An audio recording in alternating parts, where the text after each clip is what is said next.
Hello everyone, Snowden here, back with another Final Fantasy XI video. Today, we'll be talking about being a teleport taxi or a Tele Taxi. What is a Tele Taxi? Basically, it's a white mage who will teleport you using one of these spells, and they'll charge you a fee, which is normally whatever the person chooses to pay. If you hang out in main cities, you've probably seen people shouting, "Teleport-Mea, can I have it? Reward." And that means that they're willing to give you some amount of gil to cast Teleport-Mea on them. Now, if you want to do this strategy to make some money, what you're going to need is obviously a white mage at around level 36 to 42. 42 should get you the highest level teleport spell, which is the Teleport Vassal. But the most popular spells to be requested, I've found in my experience, are Teleport-Mea, Dem, and Altep. So if you have those, then you should still be able to make some money even if you don't have all of them. Now, something else that is pretty essential for this to be effective is you need to have a Black Mage sub-job of level 18 so that you can warp yourself back to the city that you are camping at, and that way you don't have to walk back every single time or use the scroll of instant warp, because then it probably wouldn't be worth the money that you're getting. And the amount of money you usually get is anywhere between 1,000 and 5,000 gil per teleport. I find that 1 or 2,000 is the most common amount, and 5,000 is for those people who are super generous. And I've also found out that the more rare and elusive spells, such as Altep, Vassal, and Yot, are generally the ones to get bigger tips, but sometimes people still do pay only 1,000 for those as well.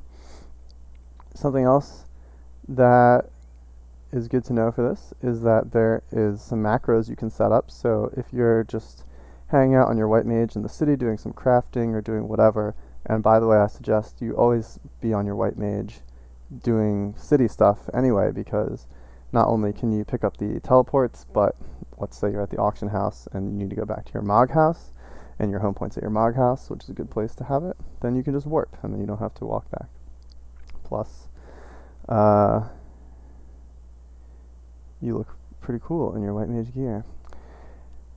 Alright, so one thing you can add into this is the macros for the 3 teleports. And you can also have this macro that lets you leave the party, because you're going to be getting into people's parties to teleport them, or usually you're actually the one to invite them. And you're going to be leaving parties a lot. So rather than opening the party menu, scrolling down to leave the party, which takes a long time, you can type /PTCMD or PTCMD space leave, and that will leave you the party. And you can also have excellent customer service and put in a little party message that says "take care," "goodbye," "thank you." So all you have to do is press your macro and you give the customer a fond farewell, plus you also leave the party. And you can put in a little wait time too if you want to leave them space to say goodbye to you as well.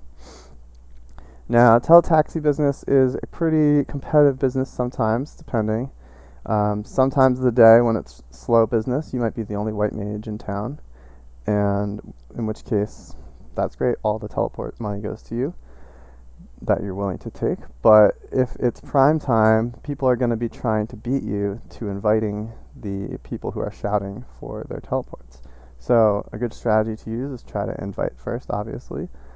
And if you do this, you can type /search space all. You don't space all because it's actually the zone you're in. So just /SEA for search space, and then the first few letters of that person's name who is calling, and try to type. You see, this is where the game comes into play, because you have to see how rare is this person's name. How likely is it that I can type one letter, like if their name starts with X, they might be the only X starting name in the zone, or one of a few. But if they start with A, then, well, that's probably a lot of people. So you might need to type a few more letters. Takes a little more time. And then go down the list and invite them as quick as you possibly can. Sometimes you get there first, sometimes you don't.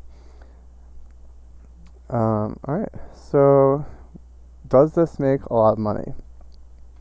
I would say it is a low amount of gil per hour compared to some higher level farming areas, but it is a high amount of gil per effort. So you don't have to do a lot of work to do this. You can be doing something on one of your monitors if you have 2 monitors, or you can be watching TV and just looking over every once in a while to make sure that you're seeing all the shouts in the zone, and then you're really only touching the keyboard when someone needs that teleport. Other than that, you're just hanging out and relaxing. And if you're on during prime time, you might get a lot more business, but if you're doing this during the day, then it's not going to be as much money. So you're kind of getting what comes to you, and it's very luck based, kind of like a lot of other farming techniques. But what I do like about this is that it's a different way to farm. It's perhaps not unique among games. Maybe there's other games that you can pay for teleports. I think in World of Warcraft you could pay the warlocks for teleports, but it's not the most common way to do things, and it's pretty fun. It's fun to try to be good at it and like invite people fast, give good customer service, and such like that. And you can make some money on it, and it's actually been my main source of income for a few weeks now because I've been doing other things in the background, and it's a good way to kind of stay engaged with the game but also disengaged and not fully committed. But what I will say is that it can, if you do this too much, just like anything, lead to some burnout, and eventually you might not be having as much fun at teleporting people as you used to. But if that happens, of course, you just take a break and do something else, and it's easy to switch in and out of it. Like, you're already usually in the city. You don't have to walk all the way to some faraway farming zone. You're already there. All you have to do is switch to White Mage, and you're good to go. One thing is that how long would it take you to make all the money that you could have made from just selling the scrolls for these teleport spells? And these scrolls sell for a good amount of money, and I think the answer is you'd have to teleport for a long time. Eventually, over your long Final Fantasy XI career, you might be able to make more money than you could have just selling these scrolls, but also having the spells is not just about teleporting other people, it's about the convenience to teleport yourself, and it's like, how much is that worth to you? To me, it's worth a lot. I would love to be able to just teleport myself or my friends at any time that I choose, and that's worth a lot more than just the 60,000, 80,000 gil that I could make per scroll. So what strategies do you use to teleport people in your teletaxiing careers? Let me know down in the comments below, and I'll be interested to hear from you. And that wraps up this Final Fantasy XI gil making teleport taxi video. See you in the world of Vana'diel. Goodbye.